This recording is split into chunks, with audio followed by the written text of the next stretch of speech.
message bete. Bete, dear all children. Yes, bete, dear.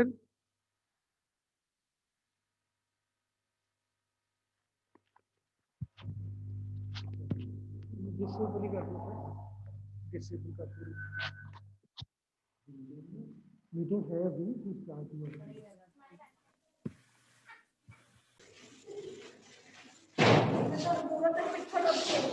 Completely. Thank you, ma'am. So, bete, dear children, good morning and welcome you all in this class. Bete, last time there was some technical problem. Due to that, I think you were not able to join. So today पे अपने कल class लगी थी, मैं आपको बता रहा था ये कि कुछ टेक्निकल प्रॉब्लम की वजह से जो बच्चे हैं वो ज्वाइन नहीं कर पाए थे, तो जो मैंने मीटिंग करवाया था मैं रिपीट कर रहा हूँ सारी का सारा आपको रिवाइज करवा देता हूँ. You need not to worry with it. तो बिफोर वी बिगिन बेटा, सबसे इम्पोर्टेंट बात ये है कि there was one numerical problem asked by Jasleen. I think Jasleen is there बेटा. जसलीन बेटे, जसलीन बेटा is numerical problem. We are having 21st today and this is 2020 बेटे. जो मैंने कल किया था बेटे मैं ब्रीफली सारा रिपीट करके फिर आगे चलूंगा. Don't worry. Numerical, one or two children they were asking for was that beta kinetic energy of an object is increased by 300% and we were to calculate the percentage increase in the momentum. Beta, let me write it first of all. Kinetic energy of an object is increased by 300%. Calculate the percentage change in the momentum. This was our requirement, beta.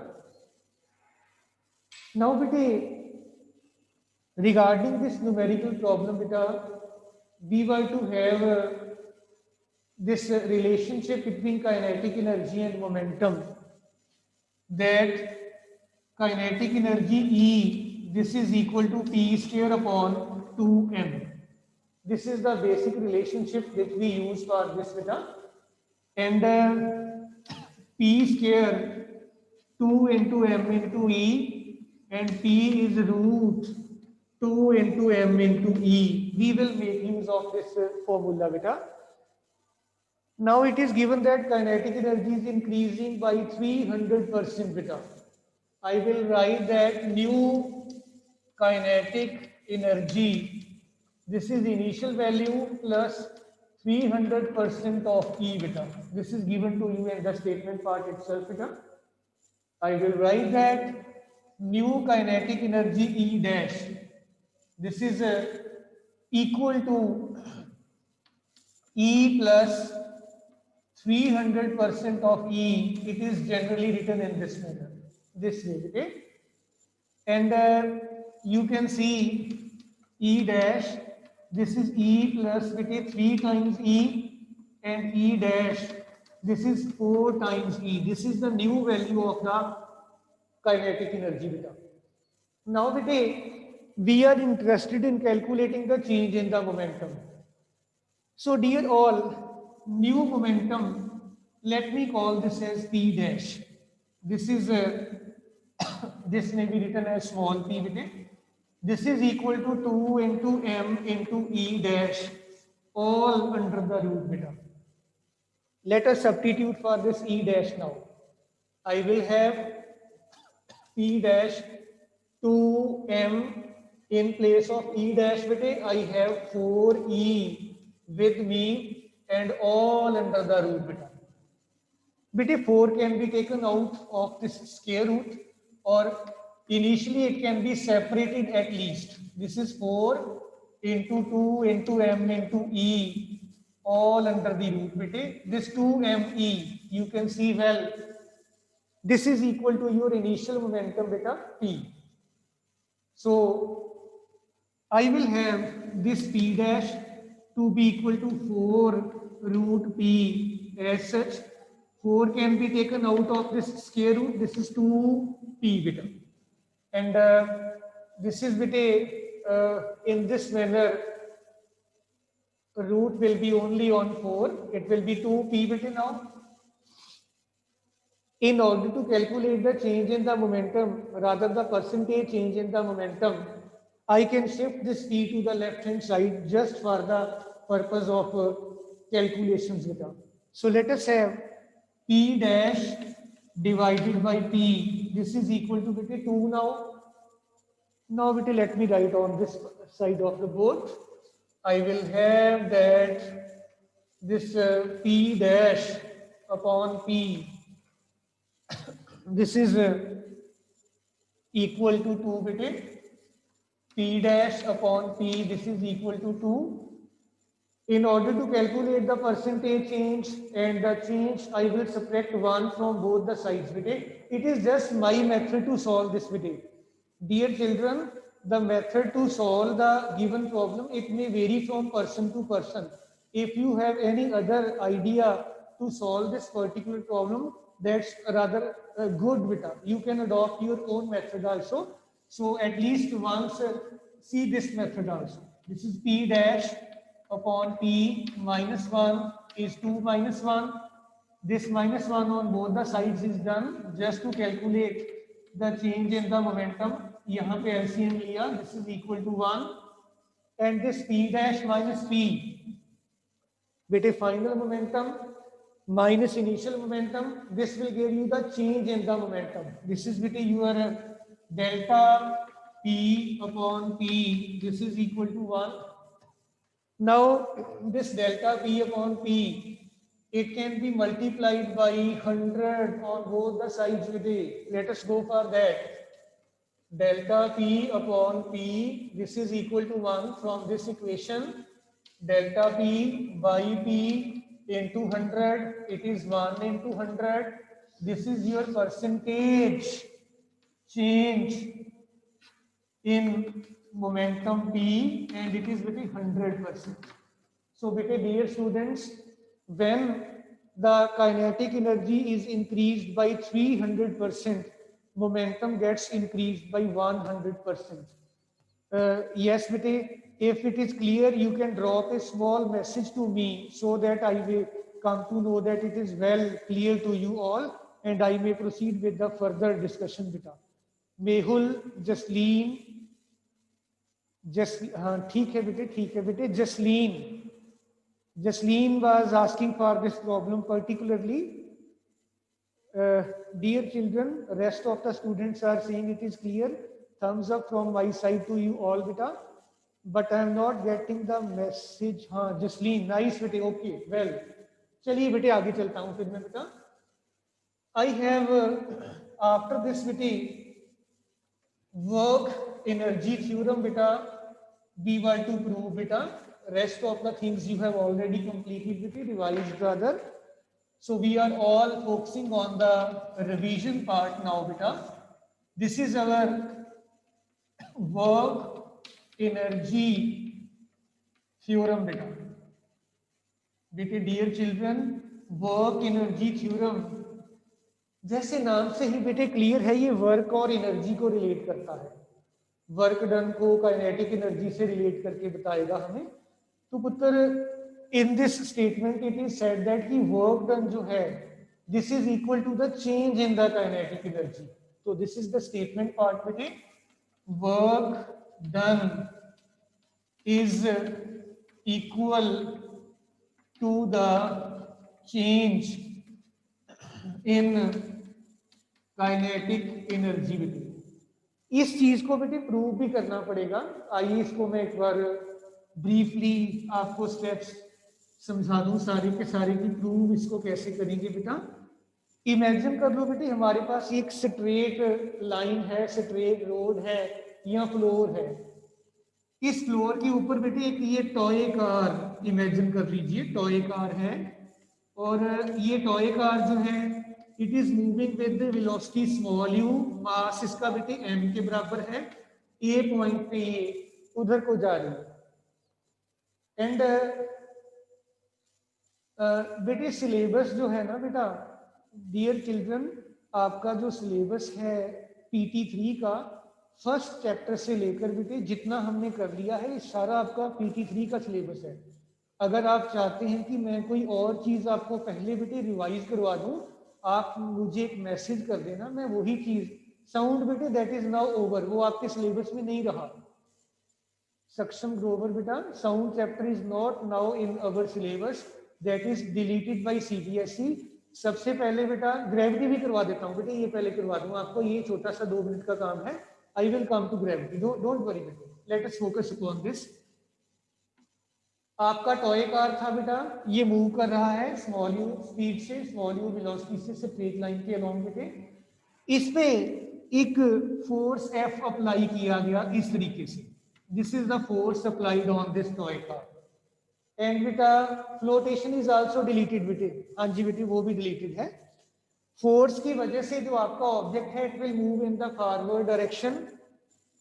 ये already move कर रहा था बेटे, इसकी velocity में change आ जाएगा। And let us imagine ये v इसकी वेलोसिटी हो गई है और ये B पॉइंट तक पहुंच गया है और इसने A से लेकर B तक बेटे S के बराबर का डिस्टेंस कवर कर लिया है। बेटे इनिशियल वेलोसिटी स्मॉल यू है, फाइनल वेलोसिटी v है। इसका मतलब है कि आपका ऑब्जेक्ट एक्सेलरेट हुआ है, क्योंकि फाइनल वेलोसिटी इनिशियल के बराबर नहीं है। So we will say that small a इसका एक्सेलरेशन हमने बच्चों इमेजिन किया। नाउ ये जो फोर्स आपने अप्लाई की है इसकी वजह से वर्क कितना हुआ, वर्क डन बेटे फोर्स इनटू डिस्टेंस कवर्ड के बराबर होता है बेटा। बेटे डियर स्टूडेंट्स आपने कंप्लीट कर रखा है F is equal to m into a. ये बेटे मैं फोर्स की वैल्यू यहाँ पे सब्स्टिट्यूट करूंगा, मेरे पास उत्तर बनेगा m इंटू ए इंटू एस बन जाएगा जी। इसको मैं इक्वेशन नंबर 1 बेटे कह देता हूँ। नाउ बेटे you might be remembering beta third equation of motion, v square minus u square is equal to 2as beta.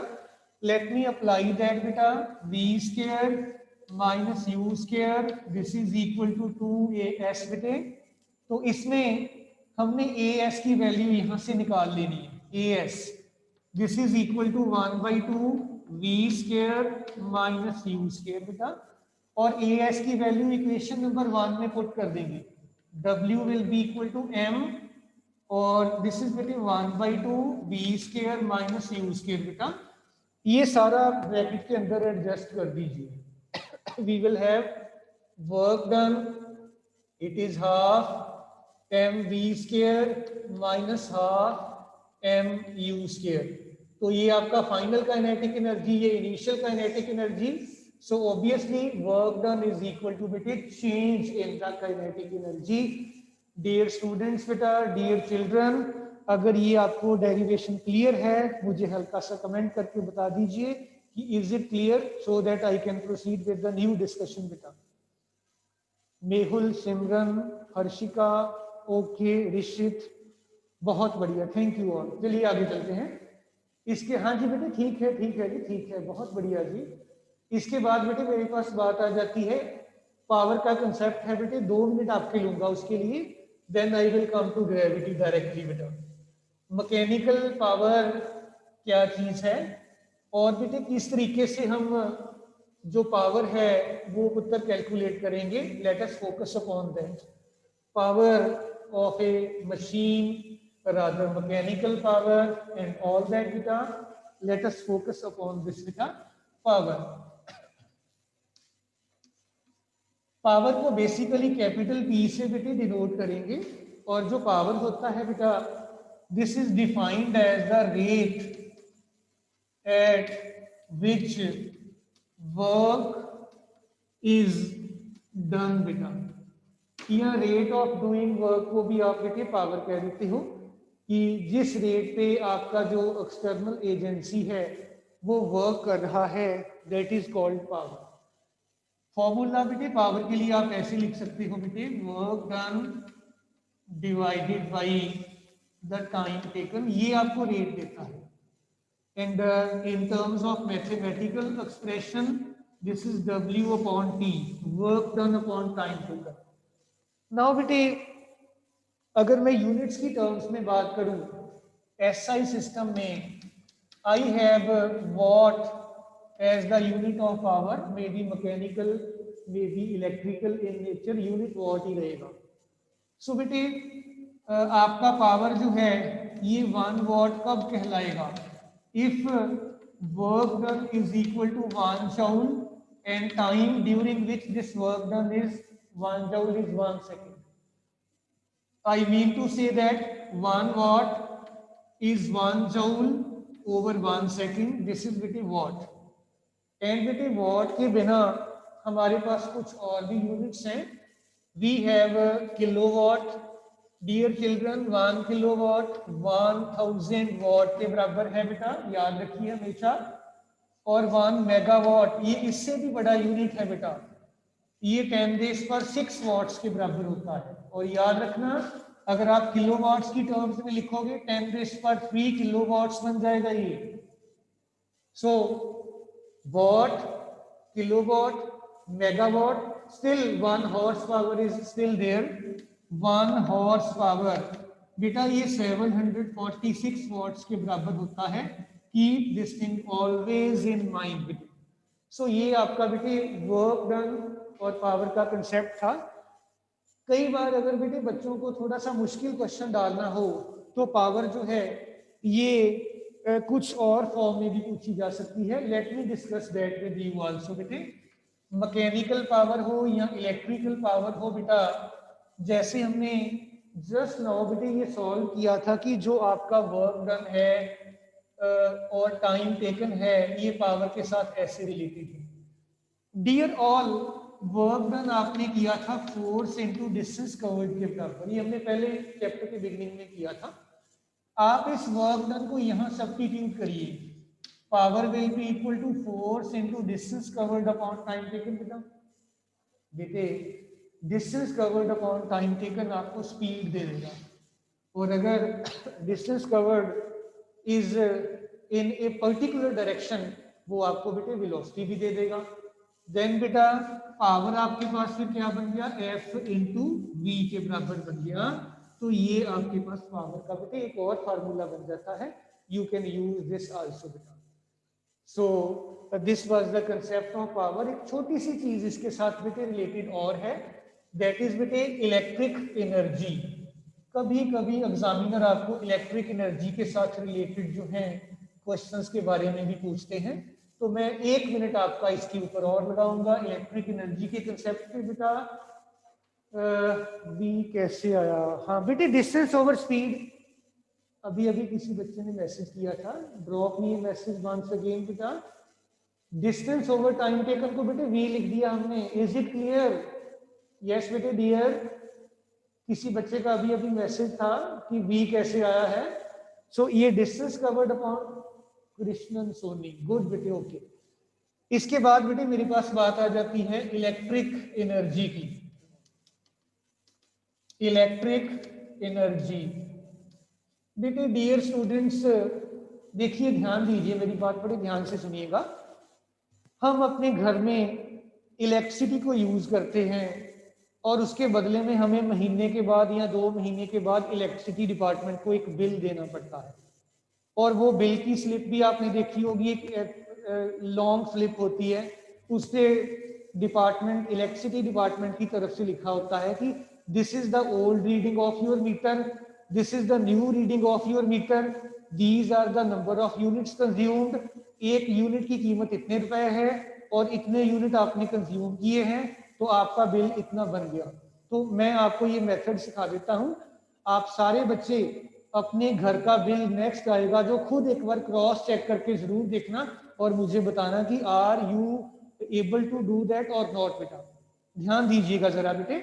Electric energy consumed कैसे निकाला जाएगा बेटा? आपने अभी अभी कहा था power is equal to work done upon time taken. बेटे डियर ऑल, जो वर्क डन होता है, आप लोगों को पता है कि अगर हम वेस्टेज को या पावर के लॉस को बेटे इग्नोर कर दें, पावर का लॉस अगर नहीं हो, तो जितना भी वर्क डन है that is equal to the energy. So बेटे मैं वर्क डन की जगह पर डियर स्टूडेंट्स एनर्जी लिख सकता हूं। अगर मैं इस T को इस तरफ ले जाऊं, पावर की तरफ ले जाऊं, I will get power into time is equal to work done. अब क्योंकि वर्क डन एनर्जी के बराबर है बेटा, energy you are consuming that is equal to the product of the power and the time बेटा। अब बेटे बात बहुत ध्यान से सुनने वाली है, सारे स्टूडेंट्स जरा ध्यान से सुनिएगा। जब आप बेटे पावर को वॉट्स में यूज करेंगे घर पे, तो बेटे वॉट एक छोटा यूनिट है, इसके साथ डील करना थोड़ा सा इनकन्वीनियंट हो जाता है। तो फिर बेटे क्या किया जाएगा, आपको वॉट की जगह पर बेटे किलोवॉट्स जो हैं, जो यूनिट्स हैं, इनको पावर को किलोवॉट्स में लेना पड़ेगा। आप जब बिल कैलकुलेट करते हैं, power is always in kilowatts. And बेटे जो टाइम है, देखो बेटे डियर स्टूडेंट्स, एसआई सिस्टम में तो हम इसको सेकंड ही लेते हैं, पर एक सेकंड का ड्यूरेशन बड़ा थोड़ा है, छोटा है। और आपको फिर से बेटे 1 आवर में 3600 सेकंड्स के साथ जब आप कैलकुलेशन करोगे ना, तो इनकन्वीनियंट हो जाएगा, बड़ी बड़ी फिगर्स आएंगी, बड़े बड़े नंबर्स आएंगे। उनसे बचने के लिए आपको जो टाइम है ये बेटे आवर्स में यूज करना होता है।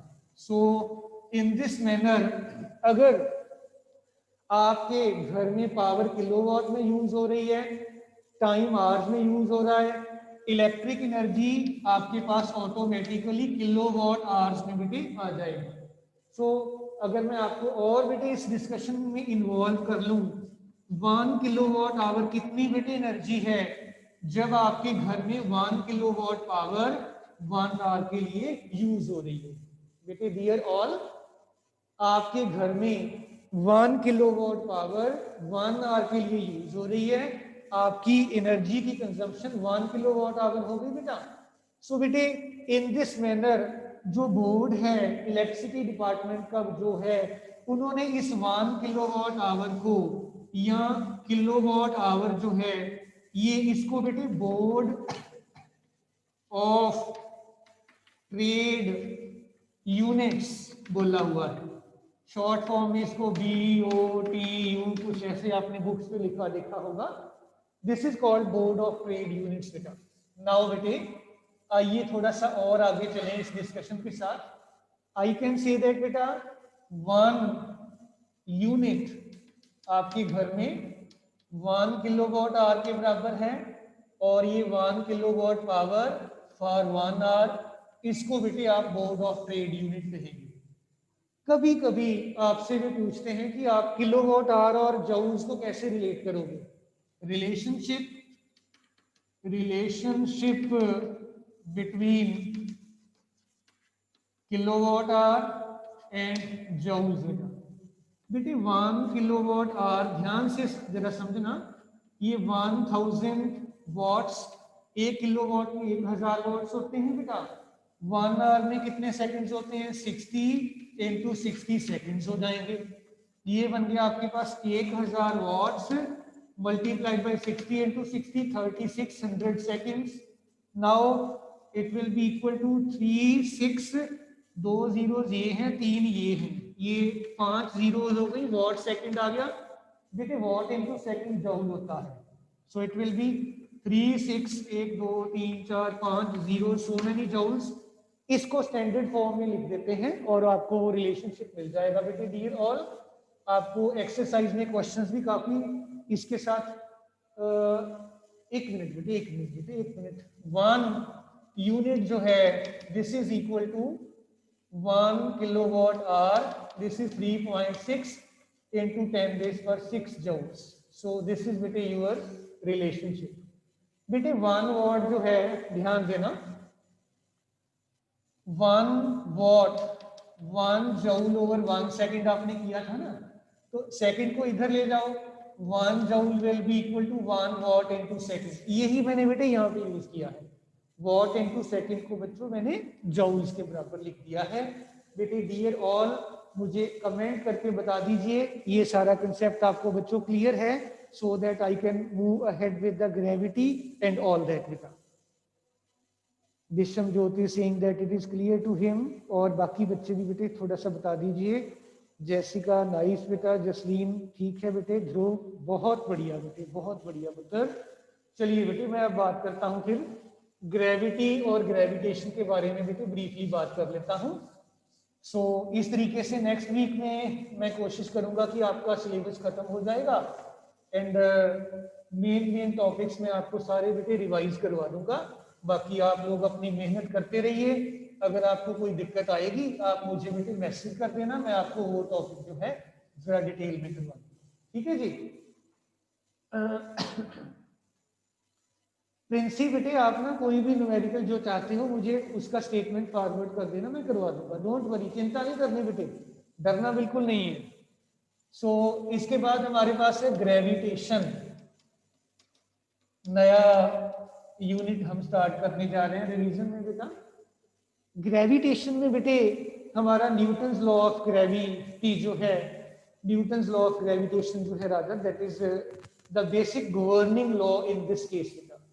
उसके अकॉर्डिंगली कहा जाता है कि हमारे यूनिवर्स में कोई भी दो ऑब्जेक्ट्स अगर हों, they will be attracting each other with A mild mild mild और स्मॉल अट्रैक्टिव फोर्स, और वो जो बेटे स्मॉल अट्रैक्टिव फोर्स है that is called gravitational force. जरा बेटे ध्यान से देखिएगा, इमेजिन करिए एक मेरे पास ये चौक का पीस है, एक ये चौक का पीस है, ये दो चौक के पीसेस हैं, मास इनका बड़ा थोड़ा होगा, छोटा होगा, कम होगा, डिस्टेंस भी इनके बीच में कोई ज्यादा नहीं है, इनके बीच में एक अट्रैक्टिव फोर्स एग्जिस्ट करती है according to the Newton's law of gravitation. बेटे ये जो अट्रैक्टिव फोर्स है ये इन दोनों के मासेस पे डिपेंडेंट है, इन दोनों के बीच में सेपरेशन के ऊपर डिपेंडेंट है। तो आइए बेटे मैं without wasting any time more बात करूं बेटा कि अगर ये आपके पास एक ऑब्जेक्ट है, m1 इसका मास है, एक ऑब्जेक्ट है m2 इसका मास है, इन दोनों के सेंटर्स के बीच में स्मॉल r के बराबर का डिस्टेंस है। बच्चों स्टेटमेंट पार्ट क्या है, Newton's law of gravitation it states that the force of attraction between these two objects is directly proportional to the product of their masses बेटे and inversely proportional to the square of the distance between their centers बेटा। So dear all, ये जो force of attraction है दोनों के masses के product पे ऐसे डिपेंडेंट है, m1 इंटू m2, आप स्मॉल या कैपिटल लिख सकते हो, यू आर फ्री, कोई दिक्कत नहीं है। और बच्चों इनके बीच में डिस्टेंस कितना है, स्मॉल r, तो it will B 1 upon small r का स्क्वायर बेटा। इन दोनों फैक्टर्स को बेटे मैं इकट्ठे कर देता हूं, ज्वाइन कर देता हूं, I will get that f is proportional to m1 m2 upon बेटे r स्क्वायर। अब बेटे मैं अगर इस प्रोपोर्शनैलिटी साइन को हटा दूं, एलिमिनेट कर दूं बेटा, I will get that f is equal to g universal gravitational constant into m1 into m2 upon r का स्क्वायर। बच्चों याद रखिए कैपिटल G जो है इसका न्यूमेरिकल वैल्यू 6.67 10⁻⁻11 बेटे होता है। एंड बेटे मैं अगर बात करूं इसकी न्यूमेरिकल वैल्यू के साथ साथ बच्चों यूनिट्स की, तो यहां से आप यूनिट्स बेटे खुद बना सकते हैं अगर नहीं आपके माइंड में है। देखो पुत्र कैसे करना है, फोर्स आपका एसआई सिस्टम में न्यूटन में होता है, कैपिटल जी आपको निकालना है, mass kilogram, again mass again kilogram, divided by distance metre का स्क्वायर हो गया जी। सो बच्चों ये आपके पास बन गया newton is equal to capital G kilogram का स्क्वायर डिवाइडेड बाय बेटे मीटर का स्क्वायर बना जी। कैपिटल जी को इधर रहने दो, बाकी सारा उधर शिफ्ट करो, capital G newton metre square over kg square. आप इसको ऐसे भी लिख सकते हो, capital G is newton metre square per kg square. So in this manner आप इसके साथ यूनिट्स बेटे जो ये वाले हैं इनको अटैच कर सकते हो बेटे। डियर ऑल, आई होप कि ये तो कोई मुश्किल वाली बात है नहीं, आपको सबको बेटा जो है वो क्लियर हो गया होगा। आइए बेटे अब बात करता हूं मैं आपकी ग्रेविटी क्या है, और ग्रेविटेशन तो चलो आपने डिस्कस कर लिया है, ग्रेविटी और ग्रेविटेशन में बेटे फर्क क्या है ये भी समझेंगे। आपके यूनिवर्स में कोई भी दो ऑब्जेक्ट्स, एक आप अर्थ ले लो, दूसरा मून ले लो, एक आप अर्थ ले लो, दूसरा कोई और ले लो, या अर्थ भी ना लो, कोई भी दो चीजें ले लो यूनिवर्स में, उनके बीच में जब आप ग्रेविटेशनल फोर्स की बात करोगे आपको ग्रेविटेशन की याद आएगी। लेकिन जब इन दो ऑब्जेक्ट्स में से एक ऑब्जेक्ट आपका अर्थ है, अर्थ हर एक चीज को अपने अर्थ के सेंटर की तरफ अट्रैक्ट करता है। जरा ध्यान से सुनिएगा, the force with which an object is attracted towards the center of the earth, that is called force of gravity, and the phenomena by virtue of which an object is always attracted towards the center of the earth, that phenomena is called beta the phenomena of gravity। आइए मैं आपको थोड़ा और discussion में आगे ले चलूं बेटा। यहां पे यू कैन सपोज दैट बेटे दिस इज योर अर्थ, और अर्थ के साथ रिलेटेड कुछ पैरामीटर्स होते हैं। Let it be the centre of the earth, radius of the earth, mass of the earth. बच्चों याद रखना पड़ेगा आपको, radius of the earth 6.4 into 10⁻6 metres, mass of the earth 6 into 10⁻24 kg। ये चीजें अब आपको याद हो जानी चाहिए। अब आपने, बेटे मैं देख नहीं पाया, मैसेज किसी बच्चे ने किया था, I could not see that. तो इस तरीके से बेटे मास और रेडियस आपको याद रहना चाहिए हमेशा। नाउ बेटे imagine that we place an object on the surface of this earth having mass small m। अच्छा कैमरा राइट की तरफ, ओके बेटे, is it all right now बेटा? यस डियर,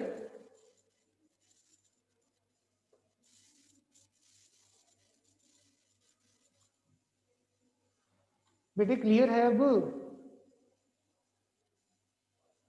नहीं अवे नहीं बेटे मूव करेगा ना, अवे नहीं मूव कर पाएगा, अट्रैक्टिव फोर्स है तो अवे क्यों मूव करेगा वो, that will be always attracting. ठीक है जी, चलिए बेटे आगे चलते हैं फिर। Camera position is now all right बेटा? यस डियर बेटे, should I proceed further? Okay nice. ये अर्थ है, अर्थ का mass capital M, small M mass का आपका ऑब्जेक्ट पड़ा है अर्थ की सरफेस पे। गुड बेटे गुड। इन दोनों के बीच में जो ग्रेविटेशनल फोर्स है बेटा, वो ग्रेविटेशनल फोर्स आइए देखिए कितना है, that is equal to once again g into M into small M upon R का स्क्वायर। बेटे इनके बीच में gravitational force g, mass of the object, mass of the earth divided by r square, I will call this as equation number 1। इस object पे अर्थ के centre की तरफ जो फोर्स लग रही है F, that is equal to mass of this object into acceleration due to gravity। बेटे डियर चिल्ड्रन मैं इनको कंपेयर कर देता हूं, I will get m into g, this is g m upon r का square, m is getting cancelled, g is gm upon r square। तो आपका जो acceleration due to gravity small g है, बड़े ध्यान से देखना, it is dependent upon mass of the earth. Capital M आपकी अर्थ का मास है, ऑब्जेक्ट का मास नहीं है ये। Secondly it is inversely dependent upon the radius of the अर्थ, इसका स्क्वायर, अर्थ की रेडियस का। तो इसका मतलब क्या हुआ, अगर मास ज्यादा होगा g ज्यादा होगा, अगर रेडियस आपके अर्थ का ज्यादा होगा g कम होगा, अगर रेडियस कम होगा तो g ज्यादा होगा। So you are to keep these things always in mind. अब बेटे थोड़ा सा ध्यान दीजिएगा, आपका अर्थ परफेक्टली स्फेरिकल बॉडी नहीं है, ये थोड़ा सा एग शेप में होता है। तो आइए देखें हम बेटे पोल्स पे और इक्वेटर पे जी कैसे निकालेंगे। इमेजिन दैट कि ये आपका अर्थ है, थोड़ा सा फ्लैटेंड है, जैसे मैंने आपको बोला एग की तरह है थोड़ा सा। ये इसके दोनों रेडियाई आप देख सकते हो, ये इसका पोलर रेडियस, ये पोल्स है ना नॉर्थ एंड साउथ पोल्स, और ये इसका इक्वेटोरियल रेडियस है बेटा। और आपको आपकी इंफॉर्मेशन के लिए बता दूं, आर इक्वेटोरियल आर पोलर से बड़ा होता है। और कितना बड़ा है ये भी, आर इक्वेटोरियल जो है ये आर पोलर प्लस 21 किलोमीटर का फर्क है बेटे दोनों में, दोनों रेडियाई जो है इनमें। सो बेटे सबसे पहले मैं आर की पोलर की रेडियस की वैल्यू यूज करके जी निकाल लूंगा, फिर मैं इक्वेटोरियल की यूज करके जी निकाल लूंगा। Let us focus G at poles, this will be gm upon r pole इसका square. I will call this as equation number 1 beta। g equator, this is gm upon r equator का square, this is equation number 2। 1 को 2 से मैं divide करूंगा, I will have g at pole divided by g at equator, gm upon r pole का square, r equator का square upon gm, this is r equator square r pole square बेटा। और आपको indicate कर दिया गया है already, polar radius is more than equatorial radius, and if it is so then we can conclude from this relationship that g at pole divided by g at equator, ये r equator square r pole square, तो ये right hand side it is more then 1, it is greater than 1, it will mean that g at pole is more than g at equator। See, if I multiply by mass on both the sides, I will get mass g at poles, mass g at equator। This will give me another expression that weight at poles is more than weight at the equator। So in this manner we can have the value of g calculated at the poles and at the equator, or we can rather relate these two beta। So एक बार comment करके बता दीजिए, is it all clear to you all beta? Should I proceed ahead with the new discussion? Which one is not clear विषम ज्योत? Yes, विषम ज्योत कौन सा स्टेप क्लियर नहीं हुआ? आपने g के फॉर्मूला में पोलर g is less बेटे, ये क्योंकि इनवर्सली डिपेंडेंट है, आपका जो g है ना बेटे, ये रेडियस के स्क्वायर पर इनवर्सली डिपेंडेंट है। तो लेट मी हैव दिस बेटे वंस अगेन रिपीटेड, 1 मिनट आपका लूंगा फिर से बेटा मैं। तो आप इक्वेशन 1 को 2 से डिवाइड कर दो, g at poles upon g at equator, this is gm upon r pole का square, this is r equator का स्क्वायर अपॉन gm, ये कट गया, this is r equator r पोल, ये स्क्वायर बन गया।